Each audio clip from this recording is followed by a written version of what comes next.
Well, good afternoon. It is Saturday of Holy Week, and today actually wraps up the last of these live stream devotions because tomorrow's Easter. And so today is Saturday of Holy Week, and some people call it Silent Saturday, and there's a reason for that. It would be April the 4th, AD 33, and in the life and time of Jesus. And the text, really there's just kind of one. It's Matthew 27, 62 to 66 as to what goes on. But on Saturday of Holy Week, Silent Saturday, the Bible doesn't actually give us a whole lot of information on what happens on this day. A little bit of information, yes, in Matthew 27, but the disciples are laying low. And they're fearing that they may meet the same end that Jesus has. And so we see that Jesus' body has been laid into a tomb. It's been wrapped in linen cloth.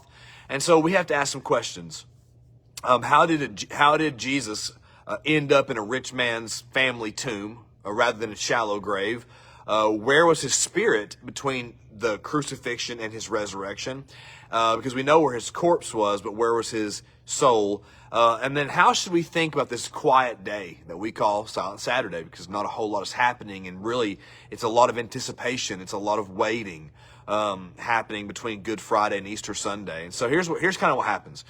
Joseph of Arimathea goes to Pilate to request that he be allowed to take the body of Jesus off of the cross so that he can give Jesus a proper burial.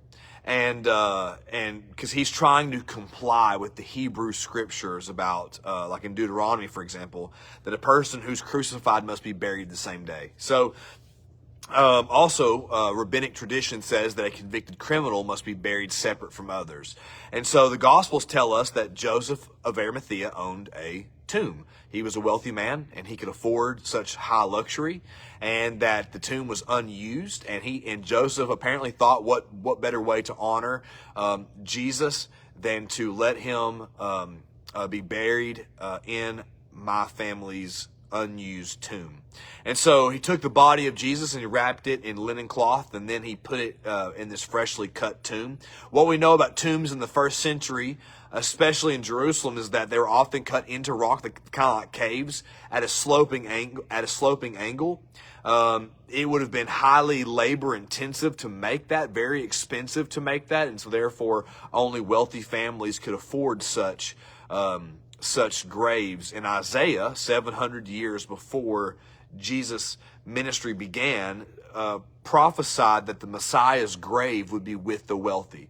And so again, that fulfills another prophecy about Christ and his life and ministry. And so here's another question: is where was Jesus' soul between Friday and Sunday? And on this Saturday, there's a lot of debate about this. In fact, it's really interesting, but at the end of the day, the Bible gives us some clues. Some people turn to 1 Peter 3, where it says Jesus descended into Hades to preach to spirits and proclaim the victory. One theologian said that it's actually about his ascension to proclaim. That text is about his ascension to proclaim his victory over evil spiritual beings. A lot of back and forth on what this means. Here's my take on it. My best assumption is that on this Saturday between Good Friday and Easter Sunday, the best assumption is that Jesus is with the Father, that the Son of God is with God the Father, and because he tells the thief on the cross that you will be with me today in paradise. And so before, on Easter Sunday morning, Jesus is with the Father waiting. And so we call it Silent Saturday because if you're living on this particular day, Jesus is dead. His followers are nowhere to be found. And it seems that God is silent. But what we take from this is that we should not interpret God's silence for God's absence. That God is always working, even when you don't see it, even when you can't understand it. That God is always at work behind the scenes. And for us, what Silent Saturday also means is that Sunday morning is coming.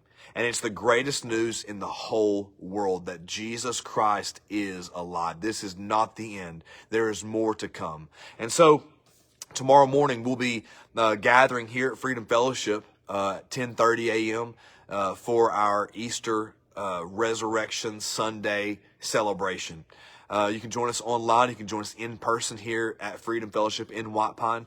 We do hope that you will join us 10:30. We look forward to a wonderful morning together, and we hope that you have a very, very blessed Easter as you celebrate the resurrection victory of Jesus Christ over sin, death, and hell on our behalf. It's, again, the best news in the entire world, and we look forward to celebrating with you tomorrow. Thank you, guys, and God bless.